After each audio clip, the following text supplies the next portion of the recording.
I just got my hands on a Nokia Lumia 1520, and here are my impressions.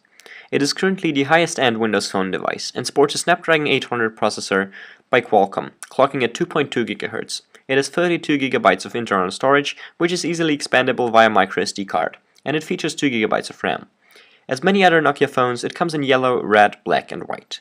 A green variant is expected to arrive with Windows Phone 8.1 in April, exclusively for AT&T customers. The Lumia 1520 features a 6-inch Full HD AMOLED display, which looks great and is actually one of the most beautiful AMOLED displays on the market. The viewing angles are good and the brightness is outstanding.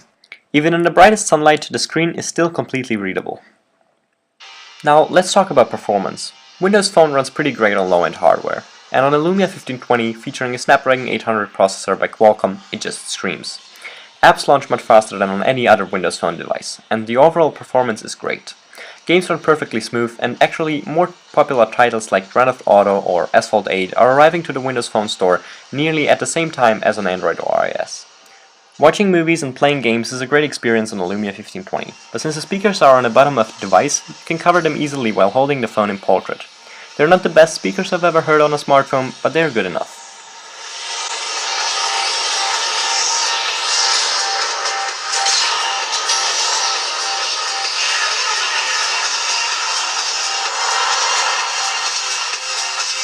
With such a big bright screen and a well-performing processor, you'd probably say that the Lumia 1520's battery is draining quite fast. This is absolutely not the case.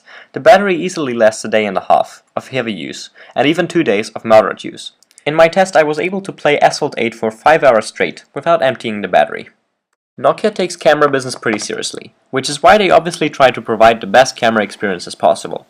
The Lumia 1520 has a 20 megapixel shooter with call-size lenses and optical image stabilization. Looking at the results, you wouldn't expect these photos to be taken by a smartphone camera. Photos taken in low light are bright, but noisy, and show some overprocessing. Overall, they're still more than acceptable.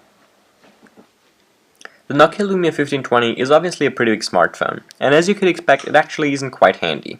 One-handed use is barely possible, so you won't be able to use it while drinking a cup of coffee without having to fear dropping one or the other.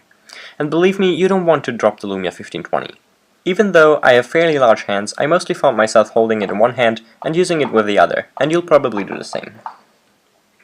All in all, the Lumia 1520 is a great phone, but it's far from perfect. It has a brilliant screen, takes great photos, and does everything it can do very fast. But it simply doesn't do everything you'd expect from a phablet. It lacks stylus support, which is, at least to me, one of the key features of a €700 phablet.